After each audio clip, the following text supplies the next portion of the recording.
Indravelli అమరులకు DCC Asifabad అధ్యక్షురాలు సుగుణ నివాళులర్పించారు. మనతో పాటు సుగుణ ఉన్నారు. అసలు ఇంద్రవెల్లి అమరుల ఆశయాలు నెరవేరాయా లేదా వీళ్ళ ముందు నుంచి కూడా ఉద్యమకారులు తెలుసుకుందాం.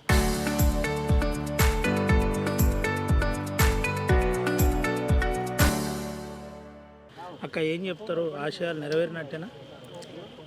నిజంగా జల్ జంగల్ జమీన్ కొరకు పోరాటం చేసి అసూలు బాసిన కుమ్రం భీం తర్వాత 40 సంవత్సరాలకి భూమి భుక్తి విముక్తి కొరకు పోరాటం జరిగింది.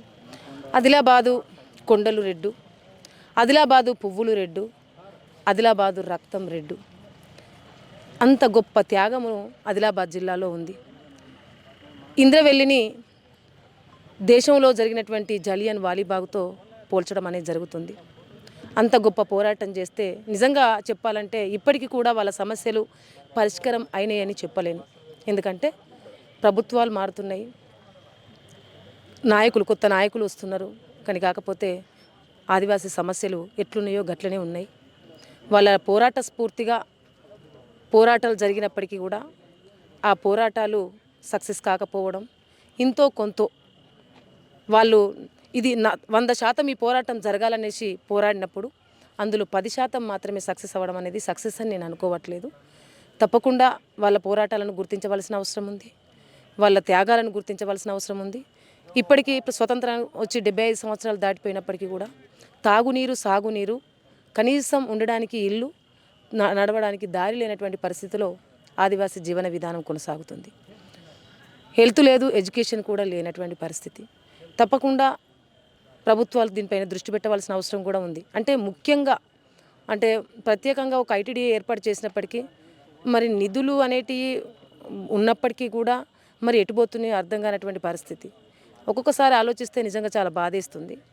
గౌరవనీయులు ముఖ్యమంత్రి వర్యులు ఈ ప్రాంతానికి ఇక్కడికి వచ్చినప్పుడు మరి నిజంగానే ఈ పోరాటాన్ని గుర్తించి ఇక్కడ ఒక స్మృతివనాన్ని ఏర్పాటు చేయాలనేసి, ఇక్కడ అమరుల త్యాగాలను గుర్తించి అమరుల కుటుంబాలను ఆదుకోవాలనేసి ఇండ్లు కావచ్చు, వాళ్ళకు ఉపాధి కల్పించడం కావచ్చు, లేకపోతే ఉద్యోగ అవకాశాలు కావచ్చు, లేకపోతే పెన్షన్ కావచ్చు, ఇలాంటి రూపాల్లో తప్పకుండా వాళ్ళకు వెసులుబాటు అనేసి ఒక మాట ఇచ్చారు. తప్పకుండా అదైతే జరుగుతుంది.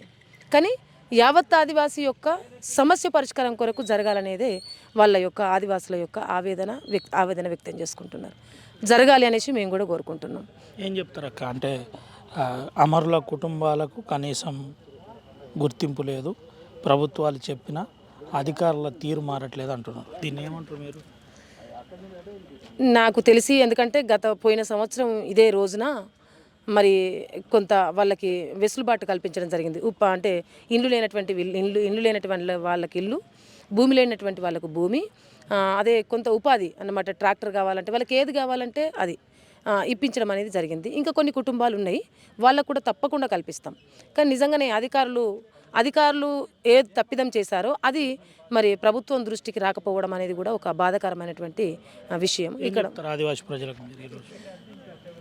ఆదివాసీ ప్రజలందరూ కూడా ఏ ప్రభుత్వాలు ఉన్నా కానీ మనం ప్రశ్నించకపోతే ఏ ప్రభుత్వం కూడా మనకు పనిచేయదు.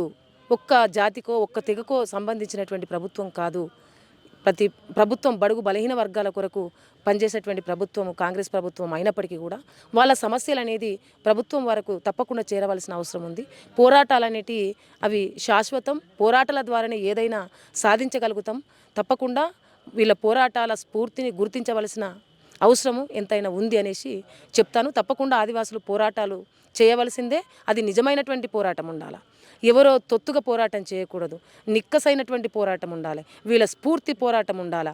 ఆ పోరాటాన్ని తప్పకుండా చేయాలి, ప్రభుత్వాలు గుర్తించాలి, వాళ్ళ యొక్క ఆశయ సాధన నెరవేరాలి.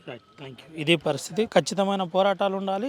ఖచ్చితంగా పోరాటాలు చేస్తేనే మన హక్కులు మనకు దక్కుతాయి, మన పోరాటాలు ప్రభుత్వం వరకు చేరాలని డీసీసీ అధ్యక్షురాలు చెబుతున్నాం. దీంతోపాటు అప్పుడు జరిగిన ఎవరైతే అమరులైన కుటుంబాలు ఉన్నాయో వాళ్ళ కుటుంబాలకు కొంతమేరకు కాంగ్రెస్ పార్టీ సౌకర్యాలు కల్పించినప్పటికీ ఇంకా జరగవలసి ఉంది, జరుగుతాయని ఆశిస్తున్నామని చెబుతున్నాడు. నిక్కసైన పోరాటాలు రావాలి, ఆ పోరాటాలు ప్రజల పక్షాన ఉండాలి. ఆదివాసీ ప్రజలతో సంఘటితమై పోరాటాలు చేస్తే మన హక్కులు నెరవేరుతాయి. అంతిమంగా పోరాటమే సమస్యకు పరిష్కారం అని ఆర్టీవీతో ఎక్స్క్లూజివ్గా సుగుణ మాట్లాడింది. Vote studio.